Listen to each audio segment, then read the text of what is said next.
आता आपण पुठ्ठा या शेपचा कट करून घेतलेला आहे आणि रेफरन्ससाठी इथं सिंह, इथं हत्ती, इथं शेषनाग आणि इथं सिंह असं एक स्केच केलेलं आहे. हे रेफरन्ससाठीच आहे. आता हे पीस आपण उचलणार आणि याच्यावरती चिटकून घेणार आहे. आता आपण तो पुट्टा जो कट करून घेतलेला त्याच्यावरती POP आणि पुट्टीची लेअर करून घेतली. त्याच्यावरती आपण एक एक करून डिझाईन केलेली आधीची ती डिझाईन चिटकून घेतलेली आहे. त्याच्यानंतर आपण या साईडला पण पुट्टी लावून घेणार आणि वरती एक एक डिझाईन चिटकून घेणार.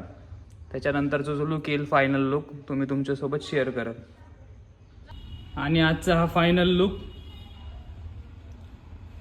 पूर्ण पुट्ट्यावरती आपण सगळे शेप्स आणि 2 हत्ती पण बसवून घेतलेले आहेत. याला फिनिशिंग जशी होत जाईल एक एक स्टेप पुढं सरकत जाईल तसं ते अजून छान दिसत जाईल. आता हे पूर्ण रॉ आहे. मग याच्यावरती आपण टचअप फिनिशिंग पूर्ण करून झाल्यानंतर जो लुक येईल तो मी तुमच्यासोबत शेअर